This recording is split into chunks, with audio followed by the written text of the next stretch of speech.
Já parou para pensar como o inferno puniria um assassino imortal que, na verdade, adora sentir dor? Bom, é exatamente isso que vamos analisar hoje. A gente vai pegar um dos vilões mais sádicos dos animes, o Hidan, e colocá-lo no banco dos réus usando as leis do inferno de Dante, lá do século XIV, para decidir o destino dele. Pois é, esse é o grande paradoxo do Hidan, aquele membro da Akatsuki que simplesmente transformou a agonia em puro êxtase. Vamos mergulhar de cabeça nesse caso e entender esse desafio, digamos, jurídico divino. Ok, antes de qualquer coisa, vamos conhecer o réu, Hidan de Yugakuri, um cara que simplesmente se rebelou contra o pacifismo da própria vila e abraçou um culto de massacre total. Olha só a ficha dele. A motivação é uma mistura bem bizarra de prazer sádico com devoção religiosa. E o método, ritual de sangue, automutilação, fica muito claro que os atos dele não são coisa de momento de paixão, é malícia pura, o que torna esse um caso bem peculiar para o Tribunal do Inferno. Certo. Agora, vamos às provas. Prova número 1. A fé completamente distorcida que serviu de combustível para todas as atrocidades que ele cometeu. No centro de tudo, na filosofia do Hidan, está o Jashinismo. Pensa num culto de morte totalmente nihilista, onde o dogma principal é literalmente matarás o teu próximo. A destruição total é a oração suprema. É basicamente uma paródia grotesca de rituais sagrados que exige o consumo do sangue da vítima para poder infligir a morte. E o método dele não era bagunçado, não. Era um ritual preciso, com 4 passos. Primeiro, ele ingeria o sangue da vítima. Depois, desenhava aquele símbolo de Jashin no chão. Aí vinha a conexão voodoo que o deixava preto e branco. E por fim, ele se feria para matar a vítima que estava conectada a ele. Ele era ao mesmo tempo o sacerdote e a arma do sacrifício. Bizarro. Ok, com as provas na mesa, a acusação agora vai analisar os vários círculos do inferno para ver onde o nosso réu se encaixa. Vamos encontrar o devido lugar para ele.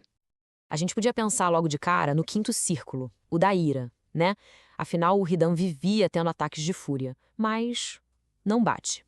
A violência dele era metódica demais. Era um ritual calmo, premeditado, não era uma perda de controle. Isso é malícia, não é só um acesso de raiva.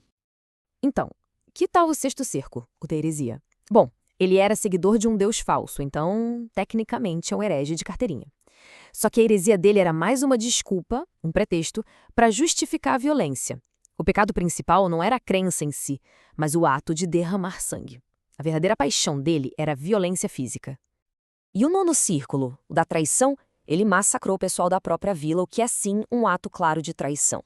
O problema é que a traição no inferno de Dante é um pecado frio, calculado. E a violência do Hidan é o oposto, é quente, passional, fervorosa. Não tem nada a ver com o lago congelado lá do fundo, reservado para os traidores mais desalmados. Então, depois de descartar as acusações menores, o tribunal finalmente chega a um veredito, colocando o Hidan no único lugar que realmente pode conter o tamanho do pecado dele. O destino final dele é o sétimo círculo do inferno, um reino inteiramente dedicado àqueles que cometeram violência por pura maldade, seja contra os outros, contra si mesmos ou até contra Deus. E o que faz do Hidan o caso perfeito para esse círculo é que ele meio que fecha o bingo, sabe? As ações dele se encaixam perfeitamente nas 3 formas de violência. Ele é o pecador completo do sétimo círculo. Sendo assim, ele é sentenciado ao Flegetonte, um rio de sangue e fogo ferventes, vigiado por centauros que atiram em qualquer alma que tente se erguer acima do nível de sangue que foi determinado para ela. E pela escala e pela, digamos, intimidade dos massacres dele, o Hidan é mergulhado bem fundo, ele fica submerso até os olhos. A única coisa que ele pode fazer é respirar os vapores metálicos daquele sangue que um dia ele tanto adorou. Mas aí vem a grande questão, né?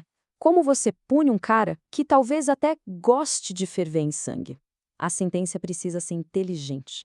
Ela tem que ser feita para quebrar não o corpo, mas a alma dele. E é aqui que entra o princípio do contrapasso. É uma ideia genial do Dante, onde a punição se encaixa perfeitamente no pecado, geralmente invertendo a lógica dele de uma forma bem irônica. O tormento eterno do Hidan é construído em cima de 3 pilares, e cada um deles foi pensado para desmontar a identidade dele. Primeiro, o sangue se torna estéril e os rituais falham. Segundo, a dor dele se torna solitária. E terceiro, o Deus dele, Jashin, fica em completo silêncio. Vamos detalhar o primeiro pilar, o sangue estéril. O sangue infinito do Flegitonte é espiritualmente inútil. Ele pode beber o quanto quiser, mas a transformação dele nunca ativa. O sacramento dele se tornou impotente. É como ser um sacerdote numa igreja profanada, cercado por água bênção que virou veneno. O segundo pilar é a dor solipsista. A dor que ele sente agora é exclusivamente dele. Sem uma vítima para se conectar, o masoquismo dele é totalmente despojado do prazer sádico. Vira só agonia, bruta, pura e sem significado nenhum. E, por fim, o golpe de misericórdia, o silêncio de Jashin. Ele grita, reza para o seu Deus, oferece todo aquele sofrimento eterno como um grande sacrifício e a única resposta que ele ouve é o borbulhar do sangue.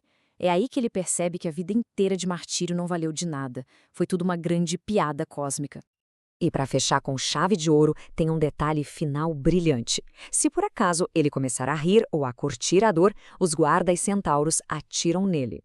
É uma interrupção espiritual constante da única forma de alívio que ele poderia ter, garantindo que o sofrimento seja sempre puro tormento. Então, o que a gente tira disso tudo? A verdadeira punição do inferno não é só a dor física, é algo muito mais psicológico. É pegar o pecado de alguém e esvaziá-lo de todo o significado, transformando a paixão do pecador em um tormento vazio e sem sentido. O destino do Idan serve como um lembrete bem arrepiante. A punição perfeita é dar a alguém exatamente aquilo que essa pessoa sempre quis, para sempre, mas só depois de tirar tudo aquilo que a fazia desejar.